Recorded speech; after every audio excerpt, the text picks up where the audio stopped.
Chris, can we talk about sequencing?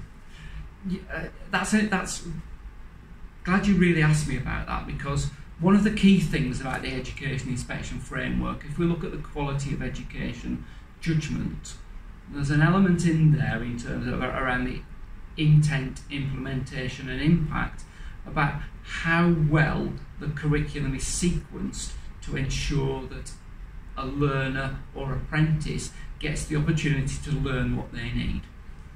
And some of that is about layering, some of that's about sequencing learning so that apprentices and learners have got time to revisit knowledge and skills, because in a sense what we're all looking for is that automaticity of response, so that when you know something and you then think in a particular way, act in a particular way in a vocational context, because that's absolutely in your head and you don't have to think about it. You just say, okay, this is the situation, yes, I'll do it this way, because I just know. Don't know how I know, I can't remember it, but I know this, and therefore that's important. So the curriculum has to be sequenced in a way to help learners to do that.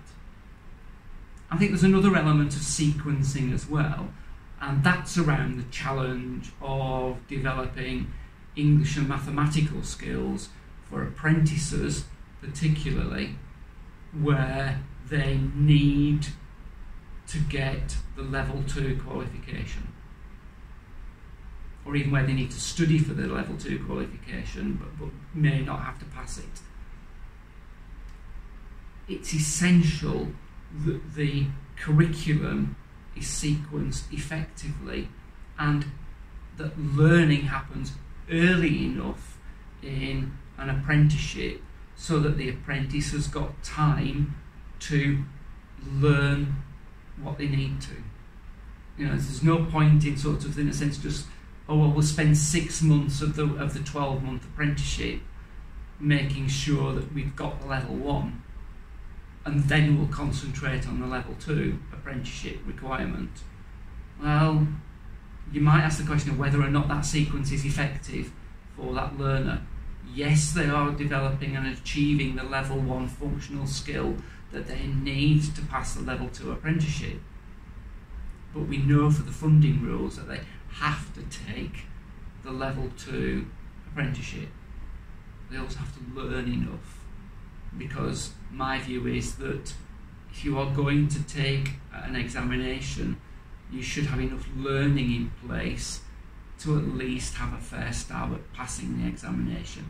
There's no examination worth taking if you're not expecting to pass it. If you're just told, well, you don't need to pass it, therefore it's not important, it undervalues the qualification. Therefore the sequence of the curriculum should be that learning what you need for level 2 should be happening at the same time as the apprentice is being trained or being taught how to demonstrate the skills at level 1. So that the level 1 and level 2 shouldn't be happening sequentially, they should be happening together in the sequence of learning.